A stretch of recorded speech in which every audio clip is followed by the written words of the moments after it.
Sama bëgg-bëgg bu gën a rëy. ma seetaan ay Wiri Wiri ay Dikon. ay Pod et Marichou. ak beneen bu ñu tudd sax Wiri Wiri.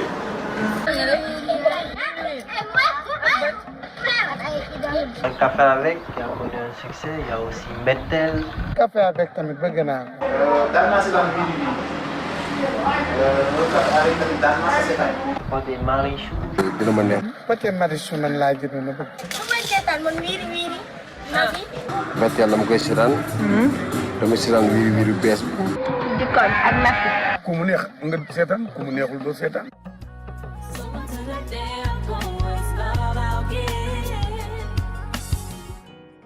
I dread the days that come when we will part. I know them days will happen from the start. Because we live to die and die to live.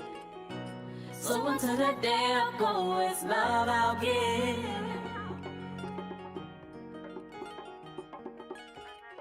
Je suis quelques-unes comme idole. Je sais que j'aimais tellement Dina Maner. Dina Maner, je suivais à travers le canal, effectivement, de la chaîne à péage Canal+, avec le doublage en français. C'est la vie, ça je suis, idole. Et surtout un café avec aussi. Les premières saisons, j'ai suivi quelques épisodes. Et évidemment, Wiri Wiri. Je pense qu'ils sont en train de faire un travail intéressant, surtout par rapport au relèvement de la qualité, parce que si nous analysons un peu comment les séries ont évolué depuis Fan Océan, qui a été l'une des premières séries tournées au Sénégal par un Sénégalais, notamment Mahama Johnson Traoré, et ce qui se fait actuellement, je pense qu'il y a une très très grande différence et il y a une très grande évolution dans la qualité de la production et tout. Et ça, je pense que c'est vraiment à saluer, quoi. C'est à saluer et à encourager.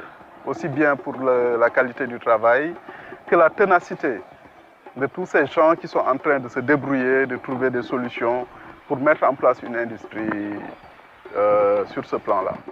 C'est vous dire qu'aujourd'hui, quand même, les séries sénégalaises sont en train de bouleverser le paysage audiovisuel. Le Sénégal est en marche vers la mise en place d'une industrie de la série télévisuelle. Parce qu'il suffit de voir la diversité de la production, mais aussi le niveau de financement. Parce qu'au départ, il y avait des soucis de financement. Aujourd'hui, il y a une véritable économie qui est en train de se mettre en place.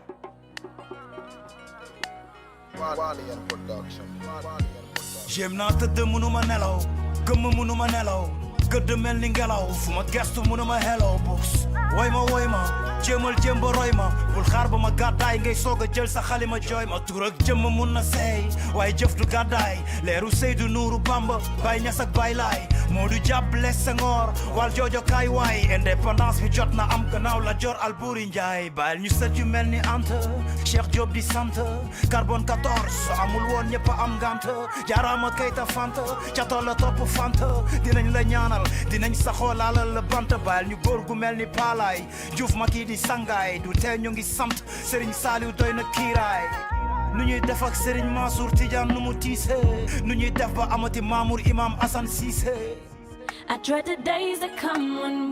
Produire des séries comme produire les autres films à succès, il y a la dimension de l'entertainment, mais l'entertainment est très peu. Ce qui est fondamental dans la production, les enjeux qui se posent, c'est véritablement ces enjeux économiques, ces enjeux qui sont liés à la consommation, parce qu'on peut arriver à un niveau où, si une véritable industrie cinématographique et audiovisuelle est mise en place au Sénégal, je pense que ça va être un levier économique extrêmement fort. Ñu mel ni ñun te yoo xamante ne ñi ngi def ay ñi ngi yëngu ci côté cinéma bi nii ak série gouvernement bi war na leen recevoir xool nan lay liggéey ak ñoom parce que ñi ngi créer ay emploi te xaaruñu gouvernement. Parce que nit danaan dama bëgg a jouer woo nga ko yaa ngi koy defal cachet mi ngi dem te amoo subvention état amoo dara donc ñoom bu fekkee ne ni ñoom woo nañ ñu toog vraiment seen PSE yi ñuy wax ak pour développer Sénégal ñun am nañ benn pierre buñ ci mën a apporter donc ñu def ko industrie culturelle. Je pense que même l'État, à travers ses différents ministères, comme le ministère du Tourisme, mais également les collectivités locales sénégalaises, gagneraient à investir dans ces séries. Parce qu'en termes de plus-value, il y a quand même des retombées directes qui sont liées à l'industrie de manière générale, mais les retombées indirectes sont beaucoup plus intéressantes. Parce qu'il y a la promotion de la destination du Sénégal, il y a des aspects qui sont liés à la création des emplois, il y a des aspects qui sont liés à la promotion même de la production manufacturière sénégalaise. État moom moo njëkk a rey culture Sénégal ndax gëmul culture am état boo gëmoon culture am la ci def lu ne. aar mooy tàmbali commencement wu développement moom mooy mujjantalu développement. yaakaar naa ni bépp réew bu bëgg jëm kanam dafa war a liggéey ci cosaanu réewam ak ci alal bu réewam am te benn du ci dem bàyyi moromam pour yokkute koom-koomu réewam mu jëm kanam. Il y a des produits qui sont rentables, qui peuvent te permettre, avec du sponsoring, de payer les équipes, de payer la production, tout. Il y a des productions qui prennent du temps à se rentabiliser, qui se rentabilisent pas rapidement. Il y a des productions qui ne sont pas rentables du tout. Ça dépend. Non, avec le sponsoring, on peut pas couvrir les charges, payer l'équipe et avoir des bénéfices, non. Il va y arriver un moment où la télévision va disparaître. Et ça, il faut le prévoir. Hein. Je reviendrai. La télévision va disparaître. La télévision n'arrange pas pour l'instant un producteur sénégalais. La télévision achète mais ne prend aucun engagement. Dans ce sens que ce que la télévision fait, la télévision vous dit ok, ramenez le produit, nous on diffuse. À chaque fois qu'un sponsor paye 100 francs, vous rentrez avec les 40 francs. C'est pas bon. C'est-à-dire que pour quelqu'un qui investit dans la production, qui paye ses acteurs, qui paye toute la logistique, les techniciens et tout, et avoir 30% des recettes, bon, à la limite, il faudrait vraiment que la production soit très rentable pour qu'il puisse vraiment rentrer dans cette fonction. Sinon, c'est très minime. Les produits qui marchent très bien. Mais les produits qui ne marchent pas ne marchent vraiment pas. Il faut donner en fait un montant fixe par placement de produit, parce que c'est ce que j'ai fait. C'est quelque chose qui peut tourner entre 200 et 300 000 francs. Il faudrait que vraiment que tu aies au minimum, je veux dire, 5-6 sponsors pour vraiment avoir de bonnes recettes, quoi. Il faut être vraiment très patient, persévérant, et puis y croire, hein, parce que sinon on baisse les bras. Alors, il faut savoir qu'au Sénégal, il n'y a pas encore d'industrie. Nous partons là en ce moment de rien, quoi. C'est-à-dire, on aurait pu viser certaines sommes s'il y avait cette industrie. Mais on ne peut pas prétendre à ça parce que ça n'existe pas encore. En ce qui concerne le Sénégal, bon, la rémunération ne se passe pas bien. Surtout dans les séries télévisées, il n'y a pas de rémunération normale.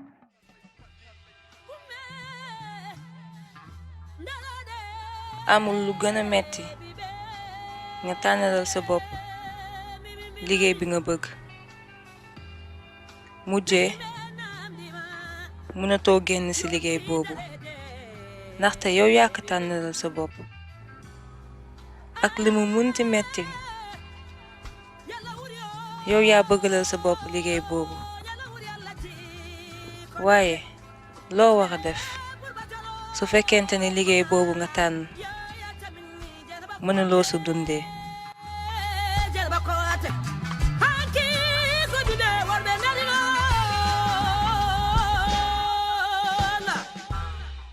On est dans un pays sous-développé où on ne rémunère pas les artistes à la hauteur de leurs tâches.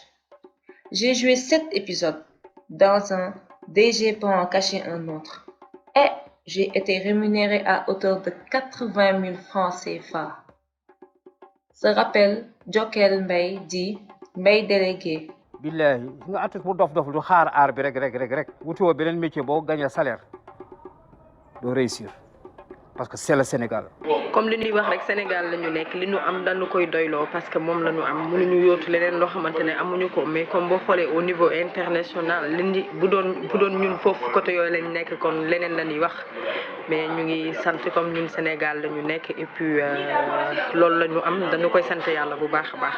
non yow xam nga Sénégal du man maa la ko gën a xam quoi xam nga ne Sénégal moom mënuñu la fay yu ñuy tourner film yi quoi fay yu ñu leen comme li fay bu war bu fekkoon fay yu ñu loo xamante ni fuuf na suñuy bët quoi dinañ ci am lu ñuy jàpp dinañ mën a faj suñuy soxla dina mën a gérer suñuy transport je pense que ni noonu lay demee quoi dikoon bi sax moo tane sax ñun auparavant li ñu naan def série bi moo tane auparavant film yi ñu naan def di ko def ci ay cassette vidéo et tout ça quoi mais série bi moo ëpp doole loolu noonu parce que série bi li nga ciy am amoo ko woon ci lële quoi série bi moo ëpp doole mais ba léegi nii fayuñu artiste Sénégal seen gëdd fayuñu leen li ñuy liggéey. artiste sénégalais yi ba mu daj kenn amu si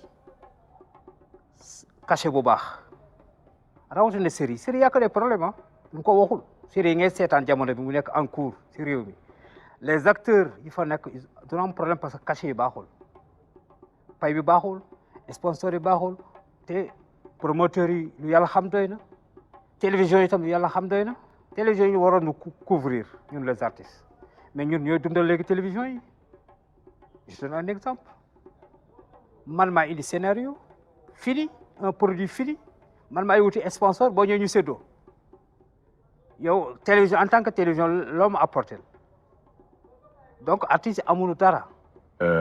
Ça c'est une catastrophe. Je dis, ils sont souvent sous-payés. La vérité est que les producteurs, la plupart d'entre eux, vivent sur le dos des acteurs ou des techniciens.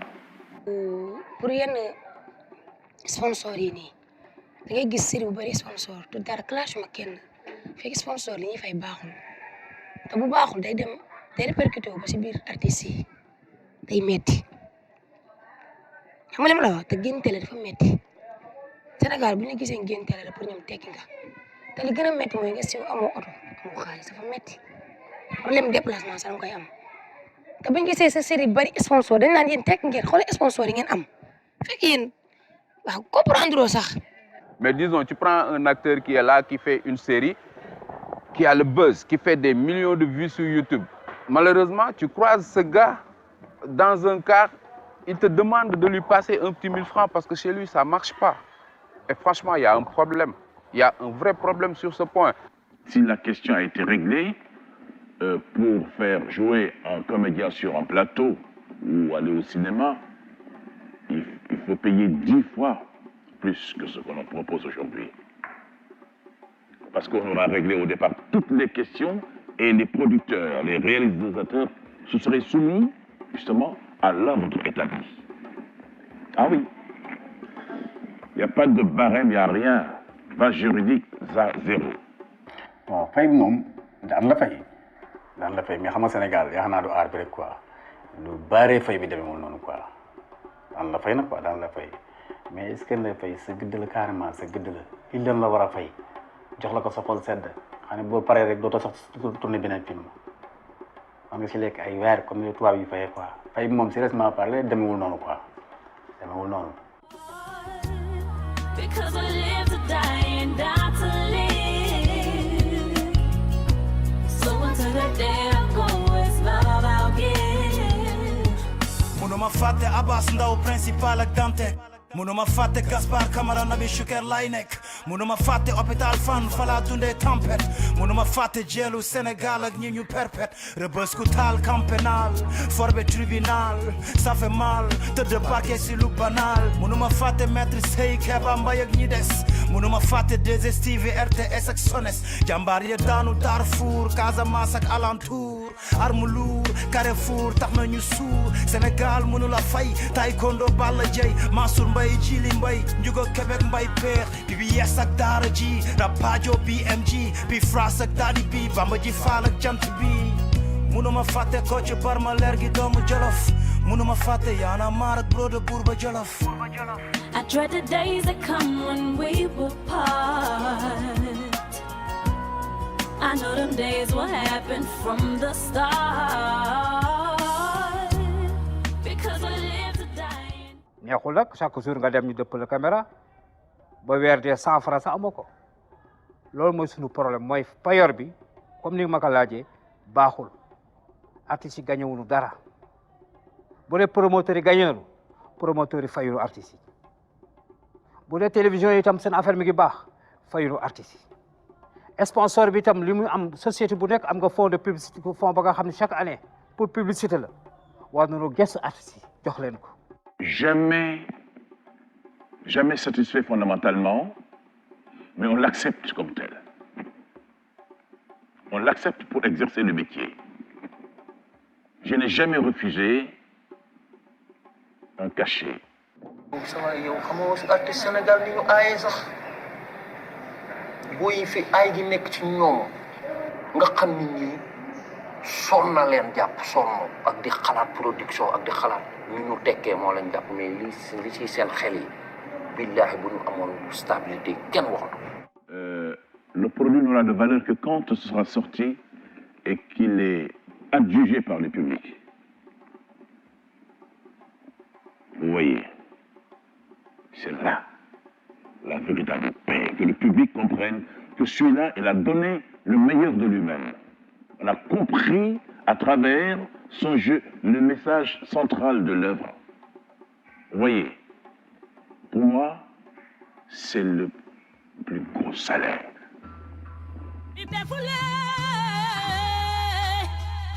fay yu tuuti yi ak lu mu munti metti mën-mën baa ngi fi bëgg-bëgg baa ngi fi te surtout gëm-gëm baa ngi fi. Mon plus grand rêve, c'est de faire du Sénégal une plateforme qui compte dans le cinéma et l'audiovisuel mondial. Ça, c'est vraiment un rêve qui nous permettra à nous tous de faire notre travail correctement et de vivre de notre métier, parce qu'aujourd'hui, c'est quand même un enjeu de taille par rapport au dispositif sénégalais, où on se rend compte que les gens se battent, ils produisent énormément, mais ils peinent encore à gagner, à trouver les ressources nécessaires pour vivre correctement. Mon plus grand rêve, c'est de voir un produit fait avec tout le monde et puis qui a du succès. J'aimerais vraiment réussir à présenter mon œuvre comme je l'ai imaginé dans ma tête. bëgg naa tey sponsor yi nekk ci football bi sponsor yi nekk ci làmb ji sponsor yi nekk ci leneen ak leneen ñëpp bàyyi ñëw ci ñun. defal nañ arène nationale defal ay affaire te ñoom tey jii fu ñu toog ne woowal ma benn Kouthia wala woowal ma benn artiste wala benn kii mu ñëw defal ñu umu mais pourquoi gars yi mënuñu leen tey jii wutal benn milieu boo xam ne nii ndaxte ñun milieu bi ñuy tourné cinéma dafa métti da ngay ñëw mbedd mi nii xale yi di yuuxu ñii di yuuxu fii ñii di wax fii nga ñëw kër jàmbur àbb ko xam nga pourquoi tey jii milieu cinéma ñun mënuñu am benn zone boo xam ne nii Macky Sall gars yi dañ koy xàll xam nga tegal ñu ko fa nga xam ne boo ñëwee da ngay indi sa décor teg. ku nekk li nga ci mbébét rek sentir ko ba tax nga dugg ci yàlla may la ko man maa ngi nii bu ma sañoon dëgg yàlla waaw naa ci sama kër goo xam ne bu ma paree ba peinture ba pare sax artiste comédien laa ciy bind waaw ba ñu xam ne sama liggéey bi tekk naa ci yor ci sama oto di dawal def ci li ma bëgg a def loolu laa ci souhaité ni waaw ma sañoon nag képp ku yëngu ci théâtre nga sentir ko. C'est vraiment qu'on puisse faire de productions très comme ça se fait à Hollywood. De grosses séries qui dépassent un peu nos frontières.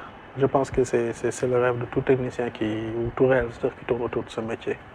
Sénégal tey ñaari affaire rek moo may neex mooy ñu dem ba yàlla dogal Sénégal moom ay industrie culturelle dina ma neex trop moom ay nit ay industrie yoo xam ne dañuy jóg est-ce que comprendre nga yor xaalis bu bari gëm culture ne alal jooju ci culture la ñu dugal loolu dina ma neex beneen bi mooy ñu fexe ba statut de l'artiste est-ce que comprendre nga l'état du Sénégal mu fote ko.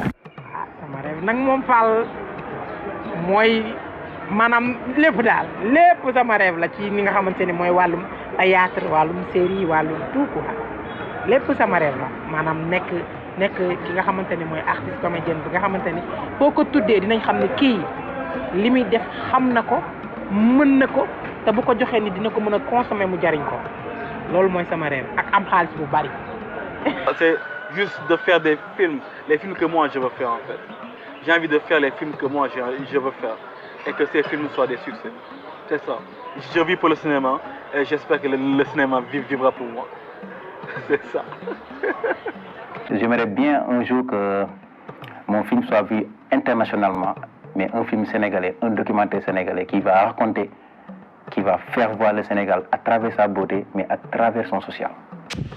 Sama rêve mooy bis ma def long métrage boo xamante ni damay dem Cannes taxaw foofu loolu mooy sama rêve def sama film quoi tu vois jël trophée bi indi ko Sénégal. mu doon secteur bi nga xam ne moom la ñëpp gën a ràññee ñu gën koo jox gëddaam képp koo xalaat ni daw nga dugg ci pour xëy na yor ci sa kër yor ci sa famille am ci sa kër am ci sa ay bien yàlla defal la ko.